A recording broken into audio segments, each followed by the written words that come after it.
As you can tell, or probably tell, I'm on the farm. Just to say hello and good morning. Well, I'd like to say good morning, but it's not the morning because I've been lazy. I was very tired. Been working on a horse box, big long drawn out job. Big horse box. The person spent a lot of money getting a horse box, and unfortunately, as happens quite regularly, these people see someone who doesn't really know what they're doing because they just don't understand how a vehicle is. It might look good on the outside, but sometimes, like a person, they might look good on the outside, but they're not necessarily that good on the inside. And that was one of these things. And we basically a fella I work for brought it in, welded all the stuff they wanted done, and then we sent it back. And then they found a load more stuff. Well, somebody found a load more stuff and needed doing, so we did it again. And then we did it again. And this time he said it isn't coming back again now. And if they'd have known the amount of work that needed doing beforehand, and brought that to light right at the very start, you wouldn't have bothered doing it, because I've been going. It's a big tool thing. So I think it's only 7.5 tonner, I think. So it's a smaller horse box. But it is big, and to get it in the workshop, you've got to lift it as high as you can, and it's at that awkward height where it's going to touch the ceiling. So it was really awkward to get in and out. But I got used to it and just got on with it. And just Friday, yesterday afternoon, we got it out of the workshop, and we even had to actually let the tyres flat at the back to get it under the door, because there was just a little bit. It gave us a little bit of extra room to get it through, otherwise we would have broken it. Anyway, so I'm quite tired. In fact, I'm still recovering from the summer, I think. But there you go. Thankfully, Saturday morning I can rest and that. But there's still, obviously, with the combines, the work that needs doing, and the world isn't going to end if I don't get them working for summer. But I want them. I really enjoy getting that, and I don't think I set myself unrealistic goals. One thing I don't do is push myself too hard, because I just don't see the point in that. That's not enjoyable for me. But again, just say good morning or good afternoon to all my combine heritage enthusiast friends of you, and I'm just going to do some work. Hopefully, going to do some work on my Model C today. Just got a couple of Model C headers that I might not have shown before. Quite a sad story behind these two, really. I'm going to have to come down and spray a load of wax all over them at some point. So that header there is off the first Gleaner C I ever found. Not the first one I ever seen, but the first one I ever owned. Well, the only other one I ever owned. Been sat in a shed over by Bletchley Park, where they code breakers in the ward, just by where that was. You can see a little bit of rust along the back edge there, look, on this bit. And now I had dreams of rebuilding this 10-foot header.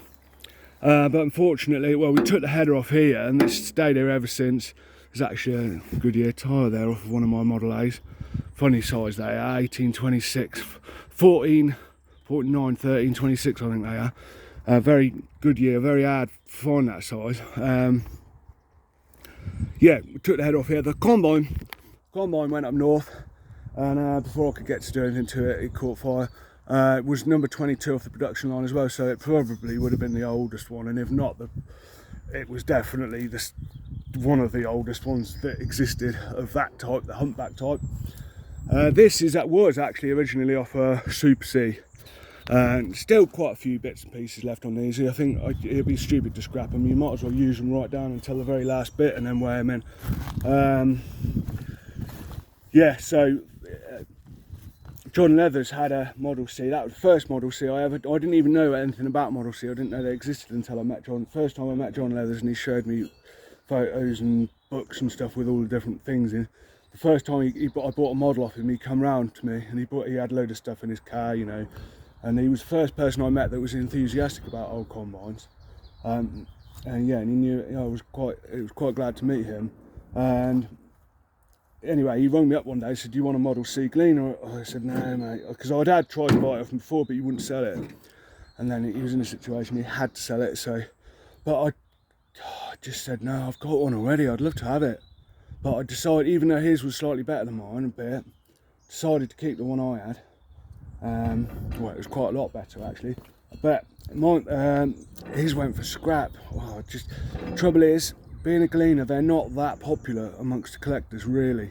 People like them, but they're not like a Massey or a Class, or even a Clayson for that matter. They just don't seem to be as popular. Anyway, no one had it, and it went to scrapyard and got crushed, which makes mine rarer. But then mine caught fire, and I thought, oh no. But I already knew of another one because I'd been to sea in Devon, and that's the one I got now.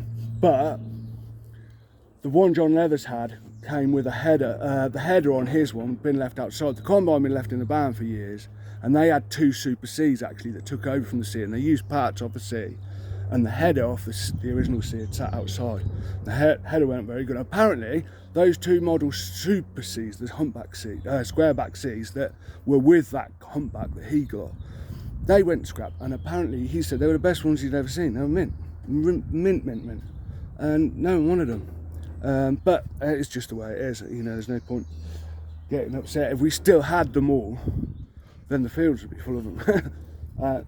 But he bought this header. I think it's off. Oh, what's his name? Dave Pantry. I think there was a C. I think anyway there was a Super C there. Another one that was mint, and this header came with it. And of course, when mine caught fire, then that was the end of it. But I wasn't actually going to get a C. I had bite my tongue. I wanted one, a replacement one, until Luke asked me about it, and then I went into an agreement with Luke about the C, and I'm glad we got it. You know, I've definitely at my limit really with them. But I just thought I'd show you these. If anybody wants any parts, there's also an elevator there, a few bits and pieces. Bits and bobs. So there's actually an unloading auger in there. I mean, none of it's mint, but it's all stuff. And I'll tell you what, I've just remembered something that actually might be useful. Not today, but another time. Yeah, I say, if anyone wants any bits that you can see here, you're more than welcome to give me a chat. You know, ring me, or well, I say ring me, message me.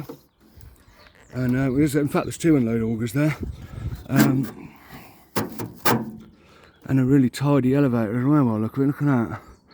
There you go. We're looking for one of them. Yeah, that's good. That is. That's good.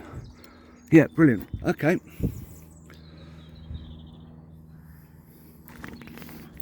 Right, I won't go on forever. Otherwise, the video will be an hour long. I say I'll catch up with you in a minute, hopefully, because I'm going down the common shed. But have a lovely time. See you later.